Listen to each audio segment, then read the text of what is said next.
Hello guys, welcome to science workshop. This is Kusum here. Guys, इस video में हम overlapping of नीश के बारे में पढ़ेंगे। ठीक है, लास्ट वीडियो में हमने नीश के कॉन्सेप्ट के बारे में देख लिया था, नीश के टाइप्स के बारे में देख लिया था। ठीक है, तो नीश क्या होता है? एक फंक्शनल एरिया होता है किसी भी ऑर्गेनिज्म का, जिसमें हम ये देखते हैं कि कोई भी ऑर्गेनिज्म कैसे रहता है। ठीक है, उसको कैसे कंडीशंस की नीड होती हैं, वो सारा का सारा चीज़ किस में आ जाता है? नीश में आ जाता है।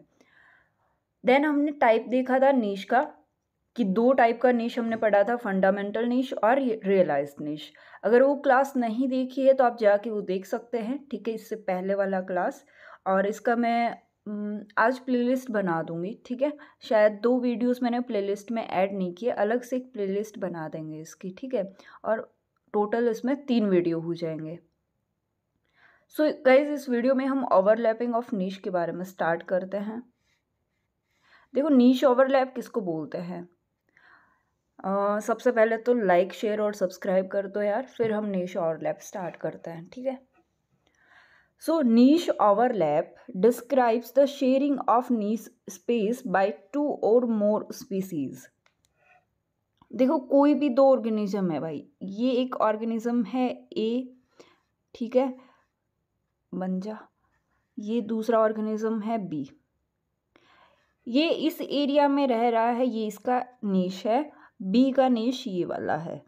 ठीक है, अब ए को जो कंडीशन चाहिए ना सरवाइव करने के लिए, वो इस एरिया में है, और बी को जो कंडीशन चाहिए वो भाई इस एरिया में है। तो अपने अलग अलग नीश में रह रहे हैं। लेकिन मान लो जब इनका एरिया ओवरलैप कर जाए,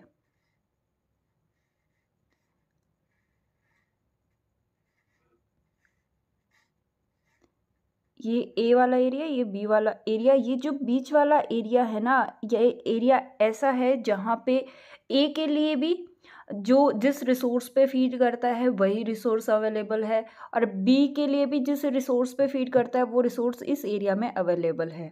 ठीक है, तो ये एक तरह से क्या हो जाएगा, दोनों स्पीसीज के लिए शेयरिंग हो जाएगी कि भाई ए भी यहाँ पे फीड करेगा, बी भी यहाँ पे फीड करेगा।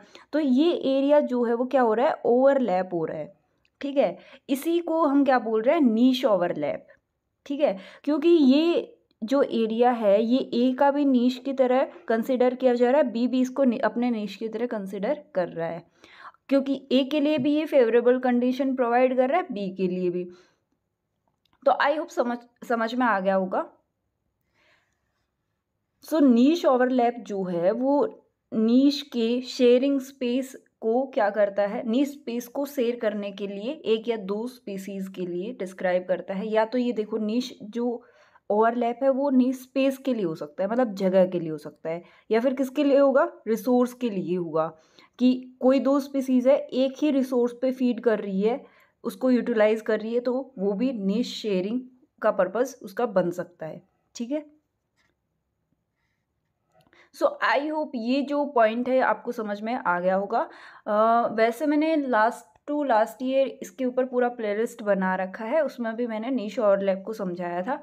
बाकी उसका शायद पीडीएफ आपको नहीं मिलेगा, इसका जो पीडीएफ है वो मैं आपको टेलीग्राम चैनल पे प्रोवाइड कर दूँगी। ठीक है, और आगे आने वाली जितनी भी क्लासेस होगी उन सब का पीडीएफ, और जो हो चुकी है, ठीक है, जितना वीडियो डाल चुकी हूँ मैं, उनका पीडीएफ भी आपको टेलीग्राम चैनल पे मिलेगा, और उसका जो लिंक है वो आपको डिस्क्रिप्शन में मिल जाएगा। ठीक है, सो एक वर्ड और आता है गाइज, नीश ब्रेथ या विड्थ।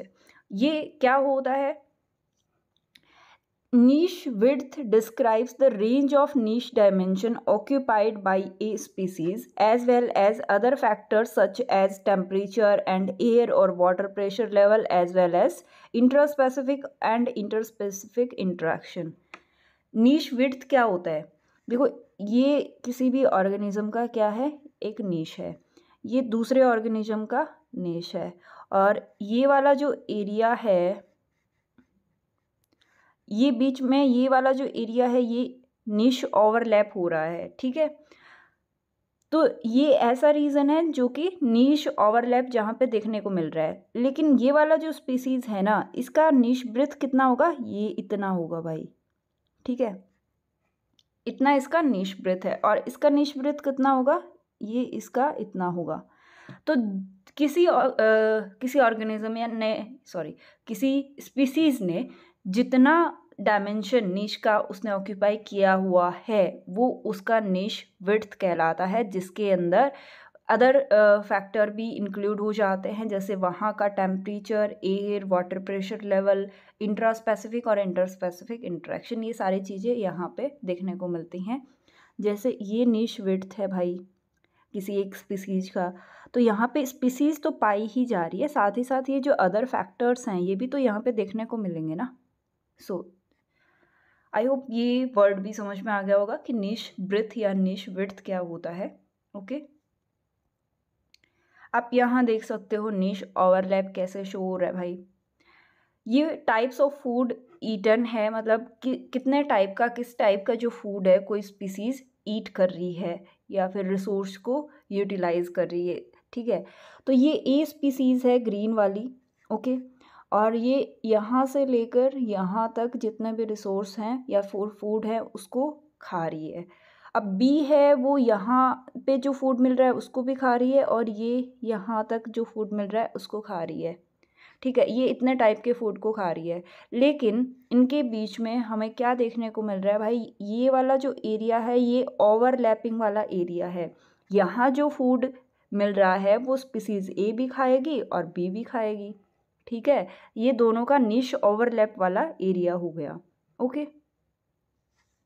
तो यहाँ पे जब नीश ओवरलैप होगा तो क्या होगा, कंपटीशन होगा कि भाई इतना रिसोर्स है, इतना फूड है, इसको स्पीसीज ए भी खाना चाह रही है, बी भी खाना चाह रही है, दोनों के में क्या होगा, कंपटीशन होगा, ठीक है। इस पॉइंट को भी हम देखेंगे। So if two organisms is living in a same habitat but different niche, अब कोई भी ऑर्गेनिज्म है, कोई भी दो ऑर्गेनिज्म है, वो एक ही हैबिटेट में रह रहे हैं, लेकिन उनका जो निश है वो डिफरेंट है, तो कैसे रहेंगे भाई, ये ए रह रहा है अपने निश में रह रहा है, इसका निश अलग है, ये बी है ये अपने निश में अलग रह रहा है, ठीक है। तो इनके बीच में कोई कंपटीशन नहीं होगा। That means they are having different food habit, मतलब ए और बी का दोनों का भाई फूड हैबिट क्या है, डिफरेंट है। रिप्रोडक्शन टाइमिंग और कंडीशन भी डिफरेंट है, रिसोर्स रिक्वायरमेंट भी डिफरेंट है, ठीक है। दैट्स वाई इनका निश भी डिफरेंट है। तो इस कंडीशन में क्या होगा, स्टेबली को exist together without any competition, तो ये एक जगह पे को एग्जिस्ट कर पाएंगी बिना किसी कंपटीशन के। कंपटीशन के लिए कुछ है ही नहीं भाई, उनका फूड हैबिट भी अलग है, रिप्रोडक्शन टाइमिंग और कंडीशन भी अलग है, रिसोर्स की रिक्वायरमेंट भी अलग है, तो क्यों कंपटीशन होगा इनके बीच में, है ना। तो नेक्स्ट कंडीशन देखते हैं भाई, जब दो ऑर्गेनिज्म सेम नीश में रह रहे हो, सेम नीश में रह रहे हो मतलब उनको सेम रिसोर्स की रिक्वायरमेंट हो, ठीक है, उनका फूड हैबिट सेम हो, उनका रिप्रोडक्शन टाइमिंग भी मैच हो रहा हो, ठीक है। तो इस तरह से उनका क्या होगा, ओवरलैप हो जाएगा नीश का। तो ये देखो ये ए है, यहाँ पे बी के साथ में इसका ओवरलैप हो रहा है नीश का। तो इस कंडीशन में क्या होगा, can't coexist together and competition will result in one species elimination। तो ये एक साथ में कोएग्जिस्ट नहीं कर पाएगी, कोएग्जिस्ट का मतलब एक साथ में नहीं रह पाएगी, जिसकी वजह किसकी वजह से, क्योंकि यहाँ पे कंपटीशन होगा, क्योंकि सेम रिसोर्स की दोनों को रिक्वायरमेंट है, और इस वजह से जो स्ट्रॉन्ग स्पीसीज होगी वो तो जीत जाएगी कंपटीशन में, और जो वीक स्पीसीज होगी वो वहाँ से एलिमिनेट हो जाएगी, ठीक है। नेक्स्ट पॉइंट देखते हैं, where the niche of two species overlap competition occurs. जब दो स्पीसीज के बीच में ओवरलैप होगा नीश का तो क्या होगा, कंपटीशन तो होगा ही भाई, क्योंकि सेम जो रिसोर्सेज है, सेम जो रिप्रोडक्शन कंडीशन है, सेम फूड हैबिट है उनकी, है ना। तो दोनों की सेम रिक्वायरमेंट होने की वजह से क्या होगा, उनके बीच में कंपटीशन ओक्योर होगा। अल्टीमेटली वन और both species will be forced into a narrow realized niche. तो इस वजह से दोनों ही स्पीसीज का जो नीश है वो क्या हो जाएगा, नैरो हो जाएगा। नैरो का मतलब क्या हुआ, रियलाइज नीश हमने पढ़ा था ना, कि हमने लास्ट वीडियो में बार्नेकल्स का एग्जांपल लिया था, थैलेमस और बैलेनस का, कि जब थैलेमस जो है वो अकेला रह रहा है, ये वाला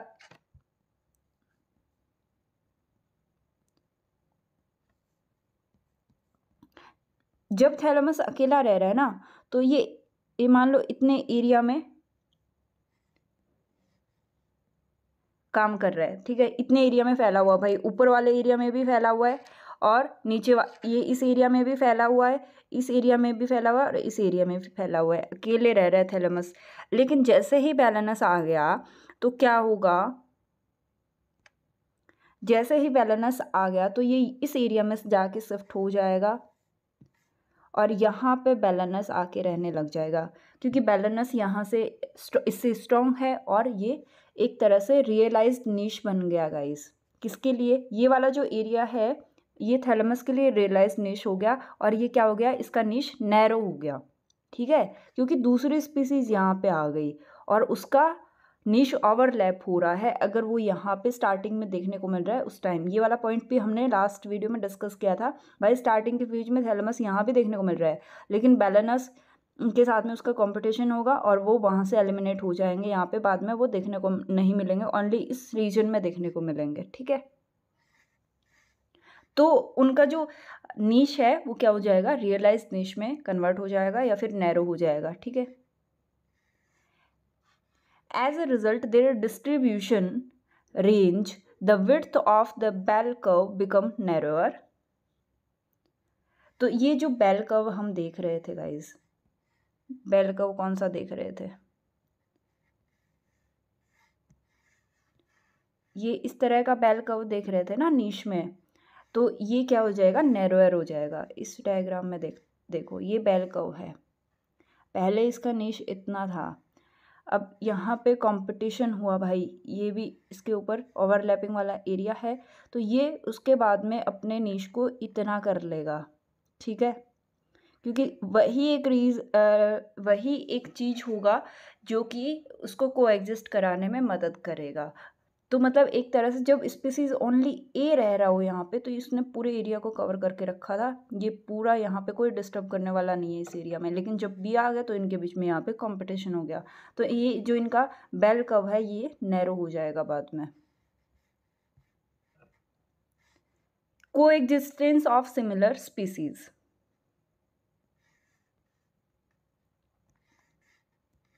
ये साइज वाला ऑप्शन मैंने इसमें देखा ही नहीं था, सही है, ये बहुत बड़ा आ रहा था पहले, अब सही है।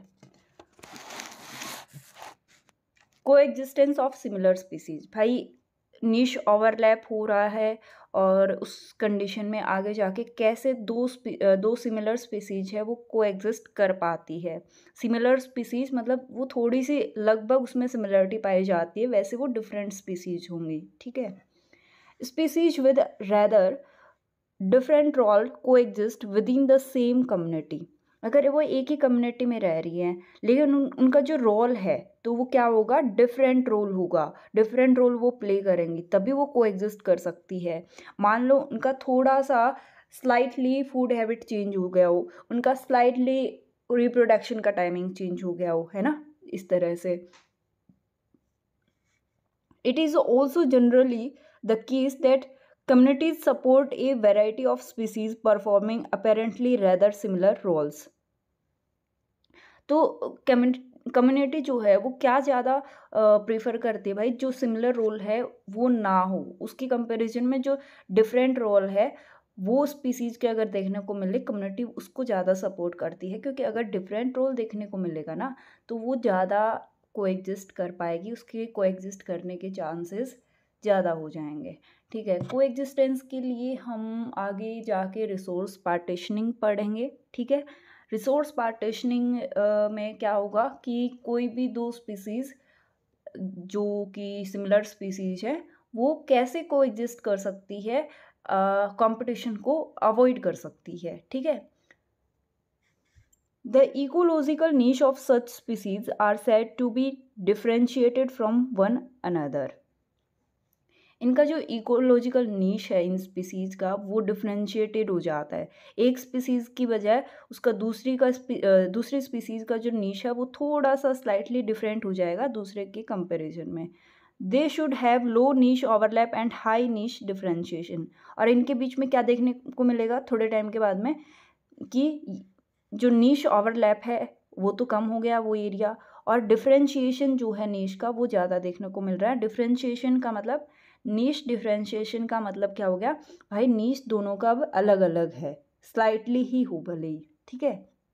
तो ये चीज़ जो है कि लो नीश ओवरलैप हो वहाँ पे और हाई नीश डिफरेंशिएशन हो, तो ये चीज़ उसको को एग्जिस्टेंस के लिए हेल्प करेगी।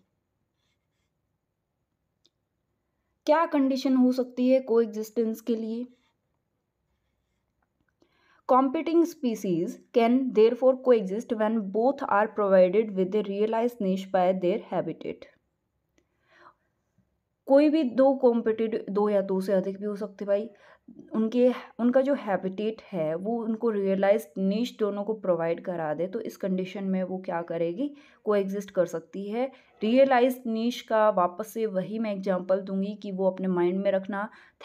थैलेमस जो है वहाँ पे सरवाइव कर रहा है और बैलेनस भी वहाँ पे सरवाइव कर रहा है, भले ही वो थोड़ा सा ऊपर की साइड में शिफ्ट हो गया हो थैलेमस, और उसका जो रियलाइज नीश है मतलब वो ऊपर की साइड में हो गया हो। जैसे कि ये वाला पोर्शन था, यहाँ थैलेमस था और यहाँ पे हमारा बैलेनस आ गया था, तो ये वाला जो एरिया था ये थैलेमस का रियलाइज्ड नीश हो गया था, और ये वाला जो एरिया है ना ये बैलेनस का रियलाइज्ड नीश भी यही है और फंडामेंटल नीश भी इतना ही है, ठीक है। क्योंकि अगर थैलेमस को यहाँ से हटा देंगे तो भी बैलेनस ऊपर नहीं जाएगा, तो इसका ये फंडामेंटल नीश जो है बैलेनस का ये इतना ही रहेगा।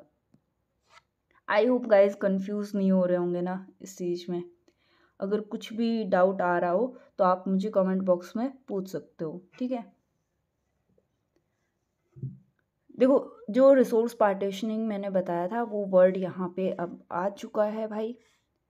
ये देखो resource partitioning, feeding on different resources, मतलब रिसोर्स पार्टीशनिंग मतलब रिसोर्स का पार्टीशन हो रहा है, नाम से ही समझ आ रहा है, ठीक है। तो मतलब स्पीसीज जो है वो डिफरेंट रिसोर्सेज के ऊपर फीड करेगी, ओके।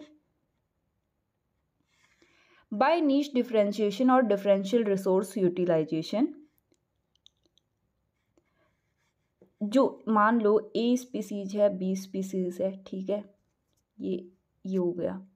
अब इनमें क्या हो रहा था, नीश ओवरलैप हो रहा था, मतलब ये सेम नीश पे सेम फूड हैबिट थी, सेम रिप्रोडक्शन की कंडीशन थी और सेम इनको स्पेस चाहिए था, ठीक है। तो मतलब इनका जो नीश है वो ओवरलैप हो रहा था और उनको एक ही रिसोर्स चाहिए था, लेकिन कुछ टाइम के बाद में क्या हुआ, इन्होंने अपना जो फीडिंग है उसमें डिफरेंट रिसोर्सेज को शामिल कर लिया, ठीक है। अब ए थोड़ा सा किसी और पे फीड करेगा और बी किसी और पे फीड करेगा। जो वार्बलर्स का एग्जाम्पल, बर्ड्स का एग्जाम्पल लिया था ना लास्ट वीडियो में, वो आप याद कर सकते हो कि एक ही ट्री पे वो अलग अलग तरह से कैसे उन्होंने डिवाइड किया हुआ था, ठीक है, वो रिसोर्स पार्टीशनिंग में आ जाता है। तो उस कंडीशन में इनका कोएग्जिस्टेंस हो सकता है। It is not always so easy to identify the niche differentiation or differential resources utilization that allow competitor to coexist. क्या मतलब हुआ भाई इसमें गाइस, इस पॉइंट में क्या होगा, वही वार्बलर्स बर्ड्स वाला एग्जांपल आएगा कि स्लाइटली वो अपने निश को थोड़ा सा डिफरेंट कर दे रही है। ये मान लो यहाँ पे ये ट्री है भाई और यहाँ पे 5 टाइप्स की बर्ड्स यहाँ पे आके रह रही है, 5 टाइप की स्पीसीज़ रह रही है, ठीक है, बर्ड्स की। अब ये तो एक नीश है इनका, तो ये क्या हो गया, ओवरलैप हो गया। लेकिन ये क्या करेंगी, ये भाई इनको यहीं पे इसी ट्री पे रहना है, तो ये अपना रिसोर्स को पार्टीशनिंग कर लेंगी। मान लो एक बर्ड बोल रही है मैं तो यहाँ पे फीड करूँगी भाई, एक बर्ड बोल रही है भाई तू यहाँ पे फीड कर ले, मेरे वाले एरिया में इंटरफेयर मत कर। फिर थर्ड बर्ड है वो ऐसे बोल रही है कि भाई मैं इधर कर लूँगी, कोई दिक्कत नहीं है मुझे, ठीक है। फोर्थ जो है वो यहाँ कर रही है, फिफ्थ जो है वो यहाँ कर रही है, ठीक है। तो इस तरह से 5 वर्ड है, इन्होंने स्लाइटली अपना नीश जो है वो डिफ्रेंशिएट कर लिया है, मतलब इन्होंने अपना जो रिसोर्स है उसको पार्टीशन कर लिया है कि भाई ये मेरा, ये तेरा, ये मेरा, ये तेरा, इस तरह से, ठीक है। कोई किसी के एरिया में इंटरफेयर नहीं करेगा, तो ये होता है रिसोर्स पार्टीशनिंग।